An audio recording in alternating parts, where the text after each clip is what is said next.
Hey, E100 readers, this is a big week. This is Unit 10. We are finishing the 25 readings that belong to the Old Testament. So you are halfway through this program. At whatever pace you're working, if you're doing a couple of readings a week, it's been about 6 months, but you are on the mark. If you're doing, say, 5 readings a week, well, you've been at this now 9 weeks going on to 10, and you're at the halfway point. So congratulations on this accomplishment. We hope that you're getting a better grip on the Bible. So this week is devoted to the prophets of the Old Testament. Just a kind of an introduction, a sort of a sample plate as to what the prophets are really like. So what is a prophet? For Israel's neighbors, a prophet was a spiritually powerful individual who advises kings and can tell or manipulate the future by the powers of the pagan gods. They're not just kind of seers, but they're sort of sorcerers as well. And we see this reflected in various ways in Old Testament texts that reflect what the pagans are up to. But for Israel, prophets are different. For Israel, prophets are God's inspired spokespeople. They are specific kinds of servants of God. Then as such, they're often the adversaries of the kings. They're often there to challenge the king's pride, the king's sense of power. They're setting them right as they ignore God and pursue power selfishly. So in this respect, it's often said helpfully that prophets are more forth-tellers than they are foretellers.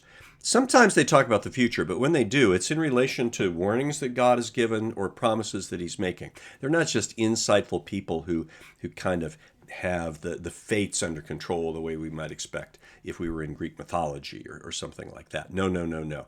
They are speaking Yahweh's message on Yahweh's behalf. And the prophetic perspective shapes the whole of the Old Testament. The Torah is called the books of Moses, and Moses is the first of the prophets. The historical books are told from the perspective of the prophets who understand what's important is not kind of the geopolitical situation, but what God is doing. The books of poetry and wisdom are like the portions of the books of the prophets that are devoted to instructional wisdom. Or to praise to God, or reflection on Israel's history, depending on whatever might be going on in those particular books. And these prophetic books themselves, they are the records of the messages of some of the prophets. Now, in our Bibles, the books of the prophets are divided into two groups. There's a group called the major prophets, Isaiah, Jeremiah, Lamentations, Ezekiel, Daniel. Why are they called major prophets? They're just bigger. And then there are 12 minor prophets. Then these were typically collected in one scroll in ancient times, one big scroll, but one scroll. These are shorter writings, contemporaneous at various points with the major prophets. Now, what are we going to be reading among these prophets? Well, first, a 3-chapter excerpt from the book of Isaiah, Isaiah 51 to 53, where we read Isaiah promising us that God's promised reign in the future, his kingdom, will come through God's servant, who is an innocent person, who will willingly take the penalty of the guilty by dying. And God will give him his life back again. Yeah, I hope you recognize that sounds a lot like Jesus, because it's supposed to. We'll read Jeremiah chapters 1 to 3, where we'll see Jeremiah's call to the prophetic life as a young man, and the message that he gives, which is that God is bringing the exile that he has warned about in response to Israel's persistent unfaithfulness. Jeremiah has a very difficult task that God gives to him to tell his nation, this is happening. You need to repent, but this is happening now regardless. We'll read Daniel about the great prophet of the persecution of Israel under the pagans who take them into captivity. Daniel is really a book about what it's like to live under captivity and how God is going to deliver his people from captivity. But in this, we'll see the famous story of Daniel in the lion's den, a kind of archetype of how God delivers his people when it looks like all hope is lost and the pagans are just in permanent charge.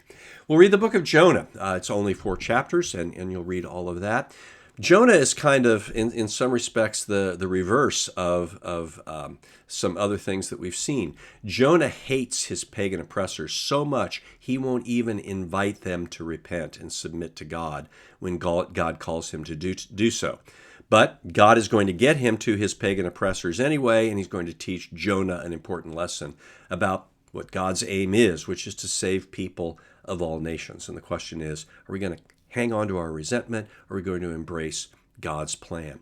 And then we'll read the 4 chapters of the book of Malachi, the last of the Old Testament prophets. How at the very end of the history of the Old Testament, just maybe 400 years before the birth of Christ or so, 450 years, that God is still calling out Israel's hypocrisy and unbelief and unfaithfulness, but also announcing that he is not finished. He's going to act on behalf of his people. He's going to send someone like the prophet Elijah yet again. All right, so we hope that you enjoy this kind of prophet sampler plate as we continue in E100 and wrap up our reading of the Old Testament.